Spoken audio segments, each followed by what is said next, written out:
आज हम पाचन क्रिया विधि में टॉपिक स्टार्ट करेंगे छोटी आंत में पाचन। तो हमारा टॉपिक है छोटी आंत में पाचन। छोटी आंत की संरचना स्थिति हमने पढ़ रखी है। छोटी आंत के 3 भाग होते हैं। नंबर 1 ग्रहणी, नंबर 2 अग्र शुद्धांत्र और नंबर 3 शुद्धांत्र। छोटी आंत की कुल लंबाई 3 मीटर होती है और ये बड़ी आंत से लंबाई में बड़ी होती है। फिर भी इसे छोटी आंत क्यों कहा जाता है? वो इसकी चौड़ाई कहा जाता है, क्योंकि चौड़ाई जो है छोटी आंत की बड़ी आंत से कम होती है। क्लियर है? ग्रहणी में मुख्यतः वसा का पाचन होगा। इसमें जो भोजन आएगा सबसे पहले आमाशय से काइम ग्रहणी में प्रवेश करता है।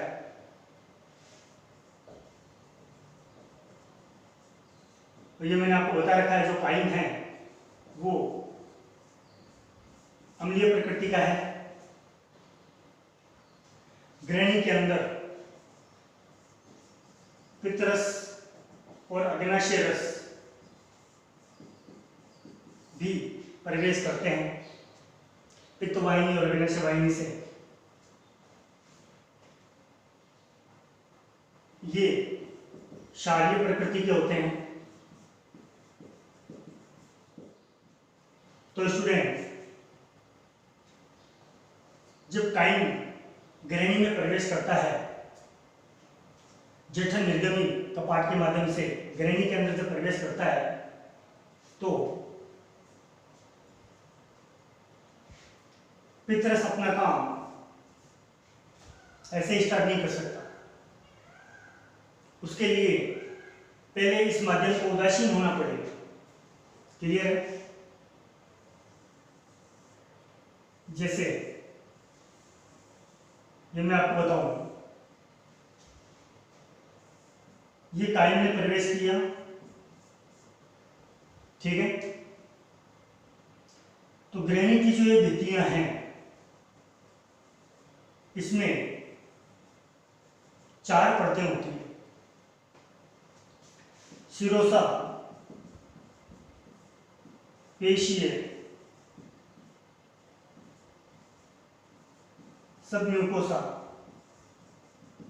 और म्यूकोसा। तो जो नंबर 3 वाली सब म्यूकोसा परत है ग्रहणी में, उसमें ब्रूनर ग्रंथियां पाई जाती है। ब्रूनर ग्रंथियां पाई जाती है। ये ब्रूनर ग्रंथियां क्षारीय श्लेष्मा का स्त्रावण करती है,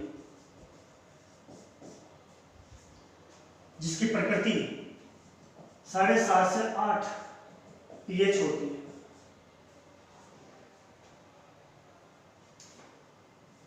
तो ये क्षारीय श्लेष्मा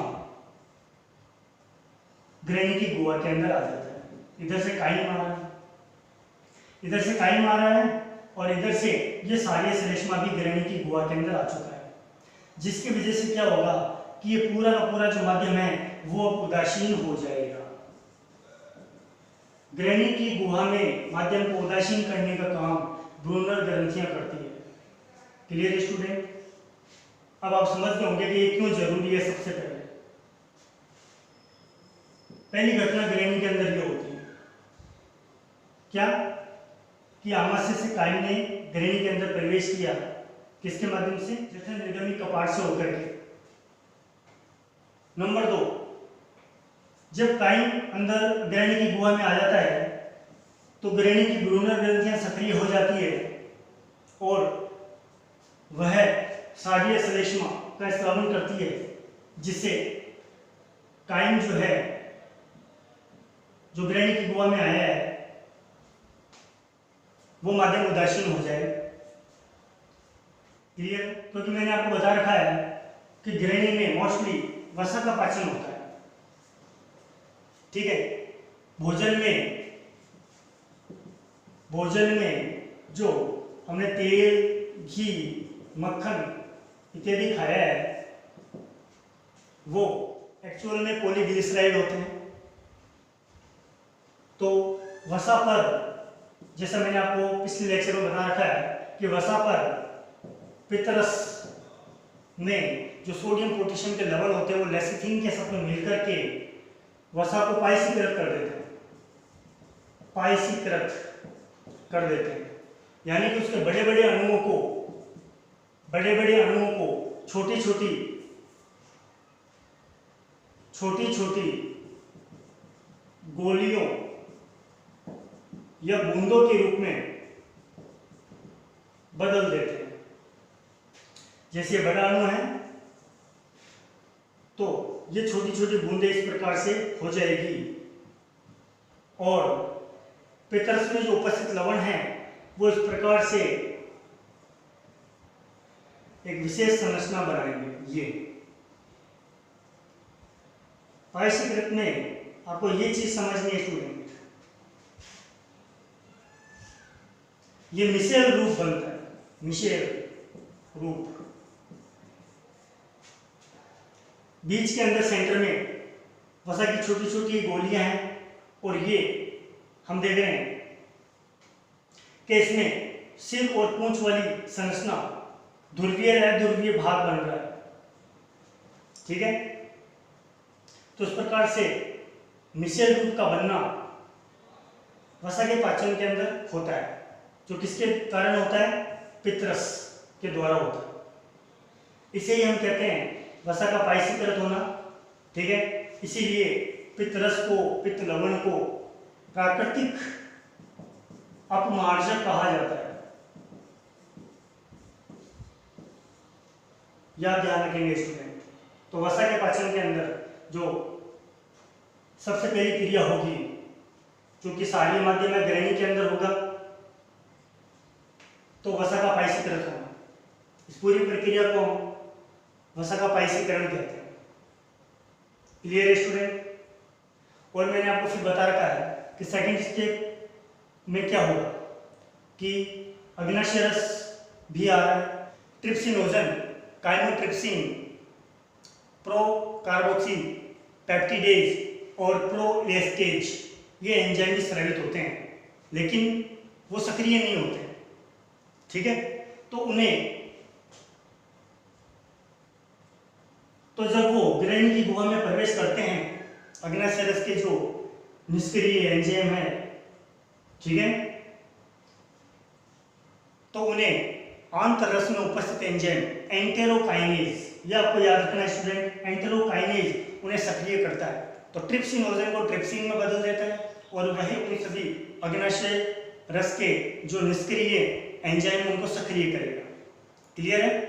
तो आगे वसा का जो सरलीकरण रूप होगा उसका अवशोषण जो है इलियम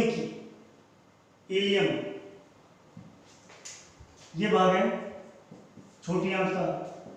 इलियम के अंदर जो विलाई होते हैं उसमें लैक्टियल वाहिनियां पाई जाती है, इसे हम लसिका वाहिनी कहते हैं। तो वसा का जो आगे अवशोषण होगा, क्योंकि ये तो पाचन है, इस पर अग्नाशय लाइपेज क्रिया करके इसको वसा अम्ल और ग्लिसरॉल में बदल देगा। तो वसा का जो अवशोषण है वो कहाँ होता है? शुद्रांत यानी इलियम की लैक्टियल वाहिनियां, शुद्रांत या इलियम में उपस्थित जो विलाई होते हैं, विलाई में लैक्टियल वाहिनियां, लसिका वाहिनियां पाई जाती है, वसा का अवशोषण वहां होता है, ठीक है। और अग्नाशय लाइपेज के अलावा जो अग्नाशय रस है उसके अंदर क्या क्या कंटेंट्स पाए जाते हैं वो देखिए आप।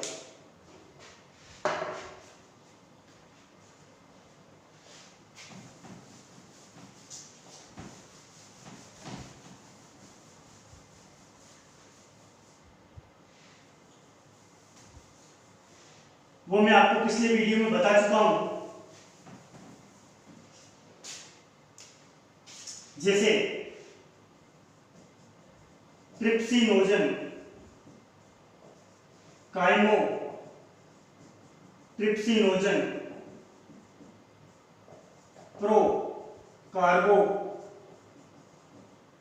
प्रोकार्बोक्सी,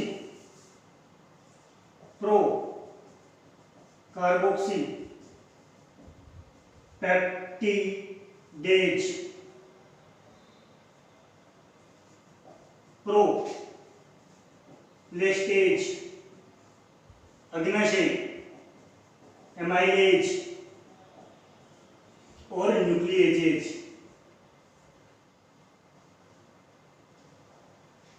और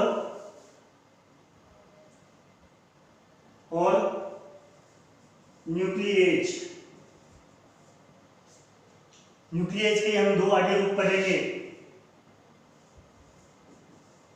न्यूक्लियोटाइडेज और न्यूक्लियोसाइडेज।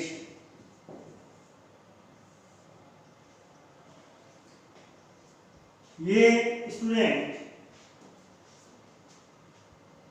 प्रोटीन का पाचन करने के लिए काम में आता है। ये कार्बोहाइड्रेट, स्टार्च, ग्लाइकोजन के पाचन में काम करते हैं और ये डीएनए, आरएनए के सरलीकरण में काम आते हैं। ये निष्क्रिय रूप में होते हैं। तो स्टूडेंट आंतररस में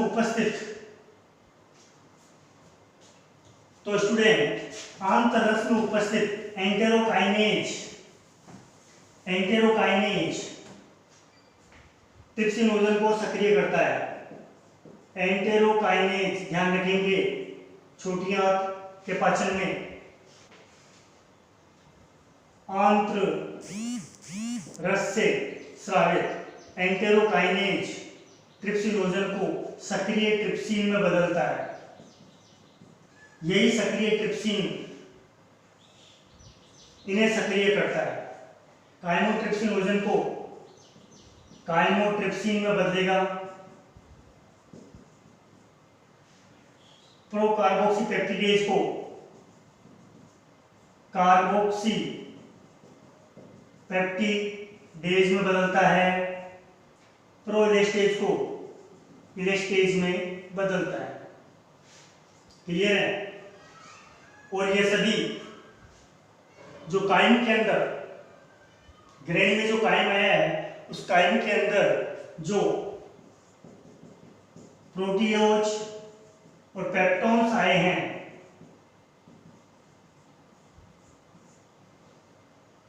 उन्हें सरल रूप के अंदर यानी डाइपेप्टाइड या अमीनो अम्ल के अंदर बदलता है। अग्नाशय रस में उपस्थित जो अग्नाशय एमाइलेज है, वह कार्बोहाइड्रेट, स्टार्च और ग्लाइकोजन को ओलिगोसैकेराइड में बदलते हैं। न्यूक्लिएज डीएनए, आरएनए पर क्रिया करता है और उन्हें न्यूक्लियोटाइड में बदल देता है। न्यूक्लियोटाइड पर न्यूक्लियोटाइडेज क्रिया करता है, उन्हें जो है न्यूक्लियोसाइड यानी कि 5 कार्बन शर्करा और फॉस्फेट समूह को अलग कर देता है। उस पर न्यूक्लियोसाइडेज क्रिया करता है जो नाइट्रोजन क्षारक और 5 कार्बन शर्करा को अलग कर देता है। जो इस प्रकार का जो सरल रूप है वो भी प्राप्त हो जाता है। तो इस प्रकार से हमने देखा स्टूडेंट कि ग्रहणी के अंदर पित्तरस और अग्नाशय रस का कार्य किस प्रकार से है। प्रोटीन, कार्बोहाइड्रेट, वसा, इन तीनों का पाचन जो है छोटी आंत के अंदर हो रहा है। तो ये सबसे वेरी इंपॉर्टेंट क्रियाविधि है छोटी आंत में पाचन, क्योंकि यहाँ पर तीनों प्रमुख भोजन के अवयवों का पाचन होता है। क्लियर है? मैंने आपको जेजुनम अग्रसूत्रांत के अंदर क्या बताया था, मोटी विलाई होते हैं, क्लियर है। जबकि अवशोषण के अंदर जो इलियम भाग है वो बहुत ही महत्वपूर्ण भूमिका निभाता है, ठीक है। तो स्टूडेंट, आंतरस में स्रावित और एंजाइम्स के नाम, आंतरस में एंटेरोकाइनेज के अलावा इरेक्सिन प्रोटीन के पाचन के लिए, लाइपेज वसा के पाचन के लिए, maltase, lactase, sucrase, amylase, nuclease, dipeptidase, amino peptidase,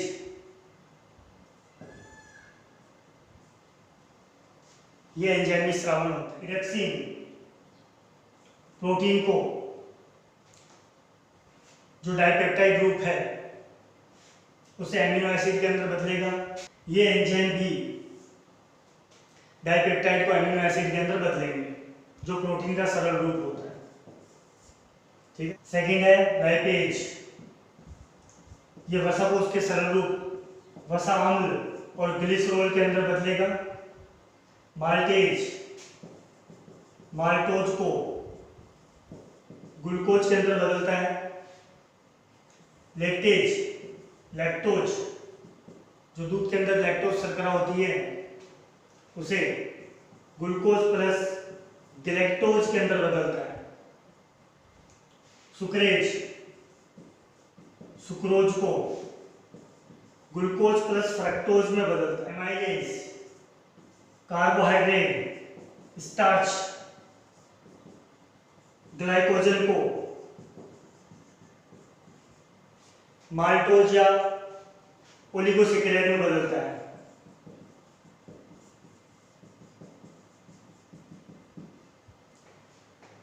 nuclease का मैंने आपको यहां पर बताया। 3H न्यूक्लिक अम्ल को न्यूक्लियोटाइड में बदलता है। इस न्यूक्लियोटाइड पर न्यूक्लियोटाइडेज क्रिया करेगा, उसे न्यूक्लियोसाइड में बदलेगा। न्यूक्लियोसाइड पर न्यूक्लियोसाइडेज क्रिया करता है, ठीक है, शर्करा और नाइट्रोजन क्षारक में बदलता है।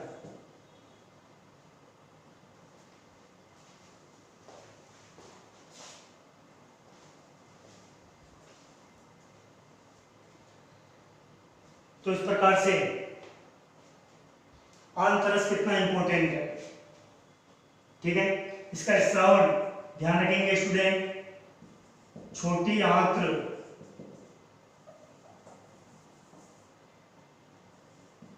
छोटी आंत्र की भित्तियों पर उपस्थित लीबर कुंद दरारों से होता है।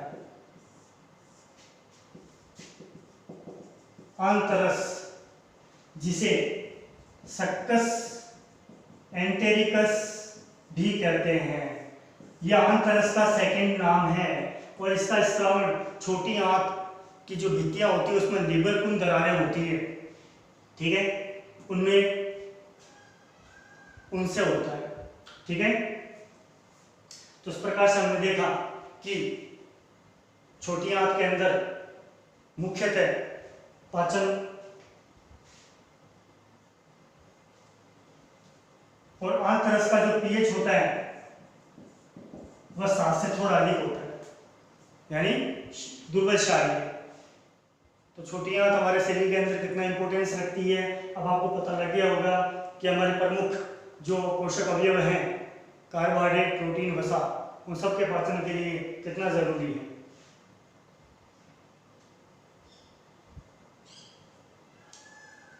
छोटी आंत्र की जो आंतरिक संरचना है उसमें मैं आपको बताता हूं।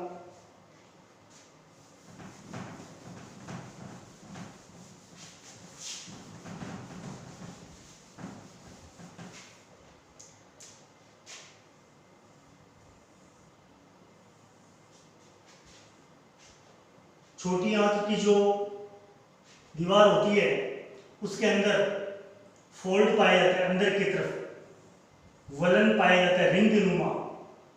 उसकी जो भित्ति होती है, आंतरिक भित्ति, वो चिकनी नहीं होती है, वो उसमें वलन पाया जाता है। उस वलन को हम कहते हैं कैरक रिंग के वलन पाए जाते हैं। ठीक है, प्रत्येक वलन में अंगुली नुमा प्रवर्ध पाया जाता है, इस प्रकार से पूरी दीवार के चारों तरफ। ठीक है, अंगुली नुमा प्रवर्ध जिसे विलाई कहते हैं, रसांकुर पाया जाता है। ठीक है, तो जैसे ये एक रसांकुर, ये दूसरा रसांकुर। ठीक है, ये किस पर स्थित है? कैरक रिंग का वलन। ठीक है, और ये क्या है? विलाई।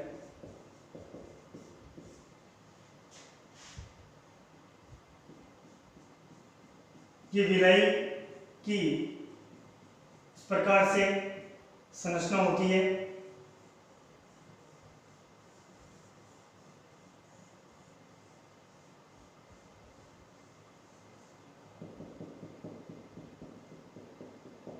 तो अपना यहाँ पर क्वेश्चन है कि लिबरपूर्ण दरारें कहाँ होती है? तो जो दो विलाई होती है उनके बीच के अंदर जो ये गुहा होती है, यही लिबरपूर्ण दरारें हैं। ये लिबरपूर्ण दरारें।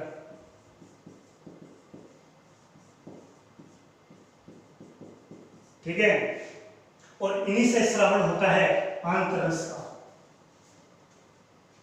विलाई के ऊपर माइक्रोविलाई पाए जाते हैं इलियम में, छोटे छोटे पक्षमाप सदृश्य संरचना होती है जिसे माइक्रोविलाई या सूक्ष्मांकुर कहते हैं। तो ये पाए जाते हैं माइक्रोविलाई, और यहां पर ये लैक्टियल वाहिनी पाई जाती है जो वसा के अवशोषण के लिए जरूरी है। ये लैक्टियल वाहिनी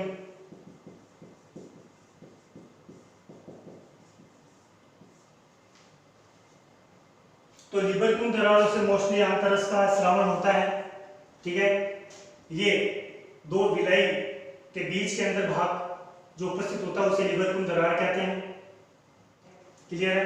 तो छोटी आंत की जो आंतरिक गुहा है, भित्ति है, उसमें इस प्रकार की संरचना होती है। माइक्रोविलाई का कार्य अवशोषण का सतही क्षेत्रफल बढ़ाना। अवशोषण के अंदर ये मुख्य भूमिका निभाते हैं। क्लियर है? तो मैंने आपको अपने पिछले लेक्चर में बता रखा है कि छोटी आंत पाचन व अवशोषण, सर्वाधिक पाचन व अवशोषण छोटी आंत में ही होता है। ठीक है, जल है, लवण है, उनका जो है बड़ी आंत के अंदर होता है। स्टूडेंट, माइक्रोविलाई की जो इस प्रकार से व्यवस्था है, इसे हम ब्रश बॉर्डर भी कहते हैं। क्वेश्चन आ सकता है, ब्रश बॉर्डर किसे कहते हैं? प्रत्येक जो विलाई रसांकुर हैं उनके ऊपर रोम सदृश्य संरचना माइक्रोविलाई पाई जाती है जो अवशोषण का सतही क्षेत्रफल बढ़ाती है। माइक्रोविलाई की व्यवस्था को ही ब्रश बॉर्डर कहते हैं। विलाई पर उपस्थित माइक्रोविलाई की व्यवस्था को ही ब्रश बॉर्डर कहते हैं। क्लियर है स्टूडेंट? इलियम के अंदर एक और मुख्य संरचना होती है। चूंकि छोटी आंत के अंदर वही चार पेशियां पड़ते हैं, शिरोसा, मस्कुलरिस, सबम्यूकोसा और म्यूकोसा। तो उसमें जो सबम्यूकोसा होती है उसमें पेयर्स ग्रंथियां होती है। पेयर्स ग्रंथियां, ठीक है। पेयर्स ग्रंथियों में लिम्फोसाइट सेल्स उपस्थित होते हैं, यानी लसिकाणु। ठीक है, और ये लसिकाणु क्या करते हैं? भोजन के अंदर उपस्थित जो जीवाणु हैं उनको नष्ट करते हैं। हानिकारक जीवाणुओं को नष्ट करने के लिए पेयर्स ग्रंथियां काम आती हैं। तो पेयर्स ग्रंथियां कहाँ पाई जाती है? इलियम के सब म्यूकोसा परत में उपस्थित होती है। तो इस प्रकार से स्टूडेंट हमने छोटी आंत के अंदर पाचन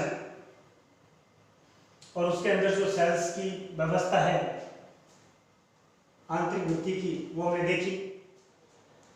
तो स्टूडेंट मानव पाचन क्रियाविधि की सीरीज में अपना जो अगला चरण है नंबर 4, अवशोषण। यहाँ अवशोषण किसका होगा? पचित उत्पादों का। पचित उत्पाद कौन से हैं? कार्बोहाइड्रेट का है ग्लूकोज, प्रोटीन का है एमिनो अम्ल, और वसा का है फैटी एसिड, वसा अम्ल। ठीक है। अवशोषण की क्रिया मुख्यतः कहाँ होती है? मुख्यतः छोटी आंत में, छोटी आंत में। ठीक है। ये इलियम के भाग में संपादित होती है। तो इसमें कुछ मैं आपको और बता रहा हूं अलग से कि कुछ पदार्थों का अवशोषण मुख में भी होता है। मुख में जो जीभ भाग है, जीभ की म्यूकोसा परत भी कुछ दवाइयों का अवशोषण करती है। आपने सुन रखा होगा ओरल वैक्सीन, जो पोलियो की दवाई पिलाई जाती है। ठीक है। तो मुख में जीभ की म्यूकोसा परत भी ओरल वैक्सीन का अवशोषण करती है और आमाशय, स्टमक, आमाशय भी अल्कोहल का अवशोषण करता है। ठीक है। और यहीं से वो रुधिर में, रक्त में चला जाता है और परिवहन होता है। ठीक है। मानव पाचन क्रियाविधि में जो मुख्यतः अवशोषण इन पोषक पदार्थों का पढ़ेंगे, जो ये सरल रूप के अंदर हमारे पास आ चुके हैं पाचन क्रिया के दौरान। ठीक है। With the help of enzymes. तो ग्लूकोज और एमिनो अम्ल का अवशोषण अलग तरीके से होता है और वसा अम्ल का अवशोषण अलग तरीके से होता है। ठीक है। ग्लूकोज और एमिनो अम्ल का जो अवशोषण होता है वह होता है सोडियम आयन सह अभिगमन क्रिया के द्वारा, सोडियम आयन सह अभिगमन क्रिया के द्वारा। और जो वसा अम्ल का होता है लैक्टियल वाहिनी, जिसे लसिका वाहिनी भी कहते हैं, उसके द्वारा होता है। क्लियर है स्टूडेंट? तो ये सारी की सारी जो ये क्रियाएं संपादित होगी नंबर 1, नंबर 2, ठीक है, वह होती है विलाई पर। जैसे मैंने आपको पहले बताया कि विलाई पर माइक्रोविलाई पाए जाते हैं और उसके संपर्क के अंदर जो है छोटी आंत की गुहा होती है जिसमें पचित उत्पाद होते हैं। छोटी आंत के अंदर जो ये पचित उत्पाद का स्वरूप है, यानी भोजन का स्वरूप, यह काइल कहलाता है। काइल। मुख गुहा में भोजन का स्वरूप बोलस, आमाशय में भोजन का स्वरूप काइन, और छोटी आंत के अंदर भोजन का स्वरूप काइल कहलाता है। ठीक है। जिसमें पचित उत्पाद इस रूप के अंदर हमारे अंदर। तो छोटी आंत की पोथिकी में हम देख रहे हैं सबसे बाहर वाली परत सीरोसा है। सीरोसा के बाद में मस्कुलेरिस, मस्कुलेरिस के बाद में सबम्यूकोसा और म्यूकोसा परत है। ठीक है। और कैरेक्टरिंग के बदन पर यह विलाई पाए जाते हैं, ये विलाई पाए जाते हैं। ये इस प्रकार के समझ। तो ये है गुहा जिसमें पचित उत्पाद है, ये गुहा है। ठीक है। ये रसंकुर है, ये रसांकुर है। क्लियर है स्टूडेंट? तो सोडियम सहविगमन क्रिया क्या होती है और वसा अम्ल का किस प्रकार से प्रवेश होता है बैक्टीरियल वाहिनी में, वो हम पढ़ेंगे यहाँ पर। क्लियर है? तो सबसे पहले है ग्लूकोज और एमिनो अम्ल का अवशोषण।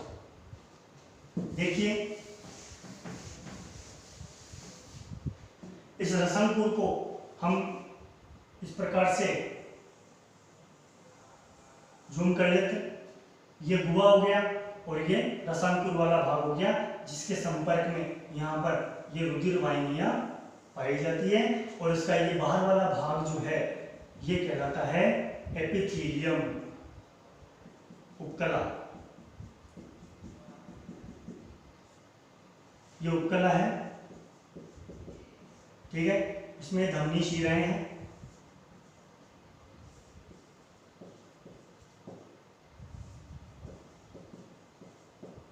धमनी शिरा, ठीक है।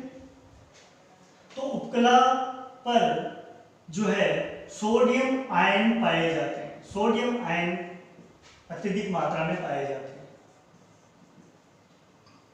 ठीक है। जब इस गुहा में ग्लूकोज और एमिनो अम्ल आ जाते हैं तो सोडियम आयन एटीपी ऊर्जा खर्च करके ये इस गुहा में आ जाते हैं, एटीपी एडीपी में कन्वर्ट हो जाता है, ऊर्जा खर्च हुई तो सोडियम आयन गुहा में आ जाते हैं, ठीक है। सभी सोडियम आयन, जिसके कारण क्या होता है, गुहा के अंदर सोडियम आयन की सांद्रता बढ़ जाती है, ठीक है। और यह सोडियम आयन वैद्युत रासायनिक प्रवणता उत्पन्न करती है। ये सोडियम आयन ग्लूकोज और एमिनो अम्ल के साथ में बंध बना लेते हैं। ये अलग है कॉम्प्लेक्स और ये कॉम्प्लेक्स अलग है, ठीक है। अब ये सोडियम आयन ग्लूकोज के साथ में कॉम्प्लेक्स बना चुका है और एमिनो अम्ल के साथ में कॉम्प्लेक्स बना चुका है, क्लियर है। तो यह एक परिवहन प्रोटीन होती है, कैरियर प्रोटीन, ठीक है। आपने कोशिका झिल्ली के अंदर पढ़ रखा है। तो कैरियर प्रोटीन के थ्रू यह अंदर आएंगे, क्योंकि आपको पता है गुहा के अंदर सोडियम आयन की वैद्युत रासायनिक प्रवणता ज्यादा और अधिक है, तो यह इसी प्रेशर के द्वारा एक कैरियर प्रोटीन के साथ में कॉम्प्लेक्स बना लेते हैं। ये कैरियर प्रोटीन है, ये कैरियर प्रोटीन है, ठीक है। और इस कैरियर प्रोटीन की मदद से जो है ये ग्लूकोज और सोडियम आयन अंदर आ जाते हैं, क्लियर स्टूडेंट। तो यहां पर हम देख रहे हैं कि यहां पर इस तरह से ग्लूकोज और एमिनो अम्ल रुधिर के अंदर आ जाते हैं। तो ये जो प्रक्रिया होती है इसमें ऊर्जा खर्च होती है। तो इसमें, ठीक है, सोडियम आयन का जो गमन होता है वह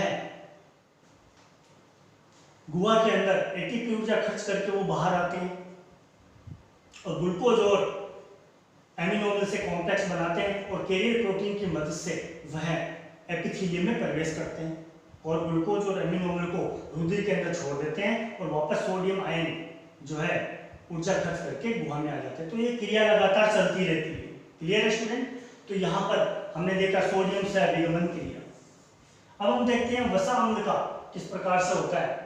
तो आगे हम देखते हैं वसा अम्ल का अवशोषण कैसे होता है, ठीक है। सबसे पहले विसरण क्रिया के द्वारा, ठीक है, रसांकुर में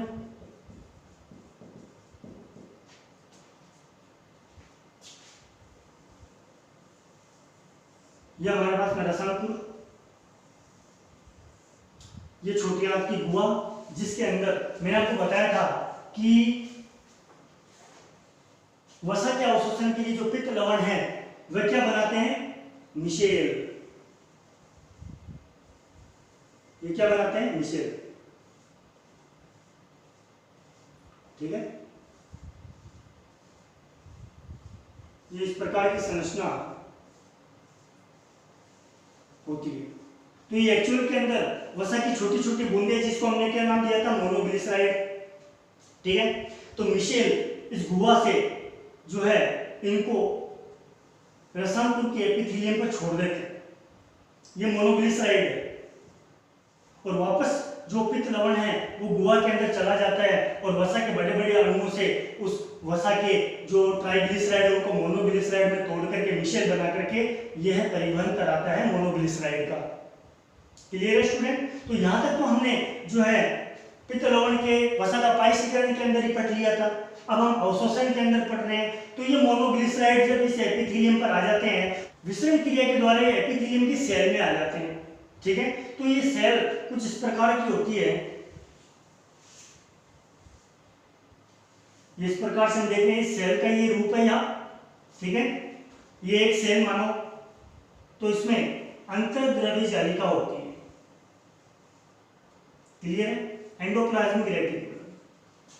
ये मोनोग्लिसराइड विसरण क्रिया के द्वारा कोशिका के अंदर प्रवेश करता है। कोशिका द्रव्य के अंदर आपको पता है एंडोप्लाज्मिक रेटिकुलम है, ये एंडोप्लाज्मिक रेटिकुलम के अंदर आ जाता है। ठीक है, तो ये मोनोग्लिसराइड है, ये मोनोग्लिसराइड है। ठीक है, यहां पर एक प्रोटीन इसको कवर करता है, ग्लाइकोप्रोटीन। ग्लाइकोप्रोटीन मोनोग्लिसराइड को कवर करता है और बनाता है काइलोमाइक्रोन।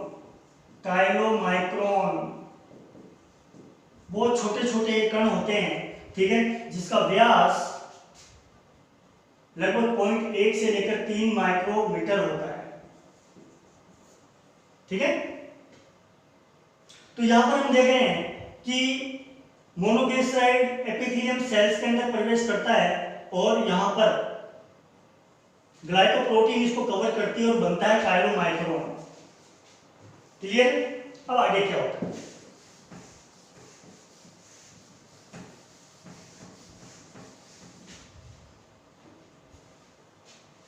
यहां पर कई सारे मोनोग्लिसराइड जो है ये आपस में बंध बना लेते हैं, कई सारे जुड़ जाते हैं, तो ये वापस से क्या बन गया? ट्राइग्लिसराइड बन गया। ये कोशिका के अंदर की क्रिया है। ठीक है, तो मोनोग्लिसराइड वापस में जो है आपस में जुड़ करके क्या बन गए? ट्राइग्लिसराइड। तो आपको ध्यान रखना है कि ग्लाइकोप्रोटीन के अंदर तो एक मोनोग्लिसराइड है, जबकि काइलोमाइक्रोन की संरचना जो होती है उसमें वो ट्राइग्लिसराइड हो जाता है, यानी कि वो वसा का बड़ा रूप। क्लियर है? अब जो है यह ट्राइग्लिसराइड अब ये कोशिका से बाहर जाएगा। ठीक है, तो आपने क्रिया पढ़ रखी है एक्सोसाइटोसिस क्रिया। कोशिका के अंदर कोई भी खाद्य पदार्थ है या कोई भी टॉक्सिक पदार्थ है तो वो बाहर तो जाएगा। अंदर आने की क्रिया को हम एंडोसाइटोसिस कहते हैं, बाहर जाने की क्रिया को हम एक्सोसाइटोसिस क्रिया कहते हैं। तो इसके बाहर की क्रिया यहाँ पर मैंने आपको बताया था, लैक्टियल वाहिनी होती है, लसिका वाहिनी होती है, यहीं पर ही आएगा। एक्सोसाइटोसिस किसका हुआ? काइलोमाइक्रोन का। तो यहाँ पर ये जो है ट्राइग्लिसराइड रूप ये किस में आ जाता है? देखो ग्लाइकोप्रोटीन नहीं है, सिर्फ ट्राइग्लिसराइड आएगा, क्योंकि हमें जो अवशोषण रुधिर के अंदर करना है वो वसा का करना है। तो अभी ये किस फॉर्म में है? ट्राइग्लिसराइड फॉर्म में। एक्सोसाइटोसिस क्रिया के दौरान जो है ट्राइग्लिसराइड वसा का जो बड़ा रूप है ये कहाँ आ गया? ये आ गया लसिका वाहिनी में, जिसको लैक्टियल वाहिनी, लसिका वाहिनी के अंदर हम इसको कहते हैं अवशोषण क्रिया। ठीक है, और यहां पर जो है लसिका वाहिनी जुड़ी होती है शीरा में, शीरा से जुड़ी हुई होती है। ठीक है, और इसमें पाया जाता है लाइपेज, शीरा वाहिनी, इसमें पाया जाता है लाइपेज एंजाइम। और आपको पता है कि लाइपेज एंजाइम क्या करता है? ट्राइग्लिसराइड को मोनोग्लिसराइड में बदल देता है, जिसे हम वसा अम्ल या ग्लिसरॉल कहते हैं। तो इस प्रकार से हमने देखा विसरण क्रिया के द्वारा जो है लसिका वाहिनी के अंदर किस प्रकार से अवशोषण हुआ और वसा अम्ल जो है रुधिर के अंदर आ जाता है। स्टूडेंट, इस प्रकार से हमने समझा कि छोटी आंत में पचित उत्पादों के अवशोषण की क्रिया किस तरह से होती है, यानी हमारा चौथा चरण। ठीक है, छोटी आंत के बाद में अगला टॉपिक है बड़ी आंत में अवशोषण। ठीक है, बड़ी आंत में अवशोषण क्रिया, क्योंकि मुख्य पचित उत्पादों का अवशोषण तो हो चुका है। ठीक है, छोटी आंत में हो चुका है। बड़ी आंत की संरचना में मैंने आपको बताया था कि यह सीकम, कोलोन, सिग्मोइड कोलोन और रेक्टम में बटी हुई होती है। क्लियर है, और इसमें जो पेचेज पाए जाते हैं, पेचेज, और अंदर वाली जो गुहा है उसमें चुष्कांग होते हैं, और बाहर की तरफ हमें पूरे कोलोन की लंबाई कोलाई पेशीय छड़ दिखाई देती है। ये कुछ संरचनाएं बड़ी आंत के अंदर कोलोन में पाई जाती है। क्लियर है स्टूडेंट? तो चुष्कांग पाए जाते हैं। ये चुष्कांग क्या करेंगे, जो अपचित भोजन बड़ी आंत में गया है, इस अपचित भोजन में अभी कुछ मात्रा में जल और खनिज लवणों का पुनः अवशोषण होता है, और विटामिन B12 और K, थायमिन, राइबोफ्लेविन, इन विटामिन का भी अवशोषण होता है। तो ये आपको चीज ध्यान रखनी, क्योंकि पचित उत्पाद का मुख्यतः अवशोषण जो है छोटी आंत में हो चुका है। अब आगे की तरफ जो है इलियोसीकल कपाट से बड़ी आंत के अंदर क्या प्रवेश कर रहा है, अपचित भोजन। ठीक है, बड़ी आंत के अंदर आ गया, और जल, खनिज लवण, vitamin B12, vitamin K, thiamine और राइबोफ्लेविन जो है विटामिन, इनका पुनः अवशोषण हो जाता है। क्लियर है? अब हमारे पास में शेष क्या बचा? हमारे पास में शेष बचा है अपचित भोजन, जिसे हम कहते हैं मल। अब मल बचा है, इसे हम मल कहते हैं, और यह कहाँ इकट्ठा हो जाता है? ये इकट्ठा हो जाता है रेक्टम मलाशय में, धीरे धीरे इकट्ठा हो जाता है। तो जो रेक्टम मलाशय है उसकी दीवारों पर जो 20 mm Hg का जब दाब लगता है, इससे ज्यादा होता है, तो एक प्रतिवर्ती क्रिया तंत्रिका तंत्र द्वारा ये निर्धारित होती है, और जो है हमें इस मल को उत्सर्जन करने के लिए इंडक्शन, प्रेरणा मिलती है। क्लियर है? तो जिस वजह से हम जो है इसका मल का उत्सर्जन करते हैं। मल के अंदर क्या क्या अपचित जो पदार्थ है, खाद्य पदार्थ है, वो क्या क्या पाए जाते हैं, तो मैं आपको बताऊं कि इसमें अधिकांश जीवाणु होते हैं। ई कोलाई, इसमें मृत जीवाणु पाए जाते हैं। यहां ध्यान दो, जो जल व खनिज लवण का जो अवशोषण है अपचित भोजन में, तो यह अवशोषण होता है ई कोलाई बैक्टीरिया के द्वारा। ई कोलाई बैक्टीरिया जीवाणु द्वारा होता है। तो हमारे बड़ी आंत के अंदर यह सहजीवन के रूप में ई कोलाई बैक्टीरिया पाए जाते हैं। ये आपको चीज ध्यान रखनी है बड़ी आंत में। मल में मृत जीवाणु, सेल्यूलोज, जो भोजन में हमने जो भोजन ग्रहण किया है उसमें सेल्यूलोज आया तो उसका पाचन नहीं होता है। ठीक है, मृत जीवाणु, सेल्यूलोज हैं, और कुछ प्रोटीन और वसा के भाग, प्रोटीन और वसा का भाग भी होता है, और इसमें कुछ वर्णक पिगमेंट भी होते हैं। तो मल के अंदर ये कंटेंट्स पाए जाते हैं। ठीक है, मल का जो रंग है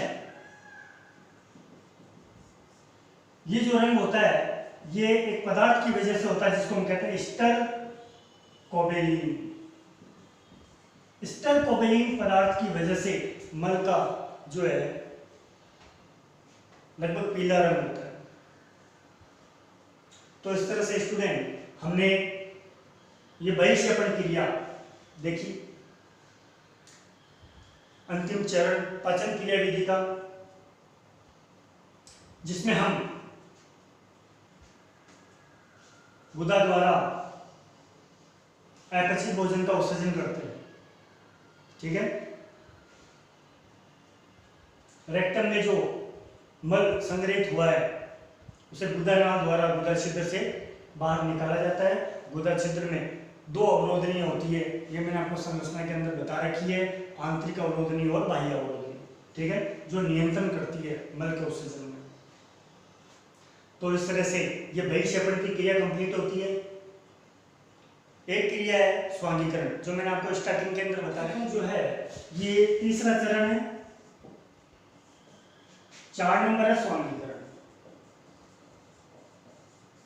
मैंने आपको बताया कि ग्लूकोज, एमिनो अम्ल और वसा अम्ल, इनका जब अवशोषण हो जाता है तो ये कहाँ चले जाते हैं? रुधिर के अंदर। रुधिर के माध्यम से प्रत्येक सेल्स में चले जाते हैं, सेल में चले जाते हैं। तो सेल के कोशिका द्रव्य के अंदर ये जो है इनका क्या होता है? ऑक्सीकरण होता है। ऑक्सीकरण होता है, उसके फलस्वरूप एटीपी ऊर्जा बनती है, एटीपी ऊर्जा बनती है। ठीक है, with the help of glycolysis cycle और क्रेब्स साइकिल, जिसके द्वारा हम देखते हैं कि हमने जो भोजन दिया उसका पहले पाचन हुआ, वो अवशोषण होकर के रुधिर के अंदर गया, प्रत्येक कोशिकाओं के अंदर जाता है रुधिर के माध्यम से, वहां उसका प्रत्येक सेल के अंदर ऑक्सीकरण होता है ऑक्सीजन की उपस्थिति में। ठीक है, और एटीपी ऊर्जा बनती है। तो इस क्रिया को हम स्वांगीकरण कहते हैं। और ये अभी जो मैंने आपको बताया ये बहिक्षेपण क्रिया है। तो अवशोषण तीसरा नंबर का चरण है, चौथा नंबर का स्वांगीकरण है, और 5वां नंबर का ये जो मैंने आपको बताया ये बहिक्षेपण क्रिया। तो स्टूडेंट इस प्रकार से मानव पाचन तंत्र पूरा कंप्लीट हो चुका है। आई होप कि आपको बहुत अच्छे से समझ में आया होगा। Thank you for watching.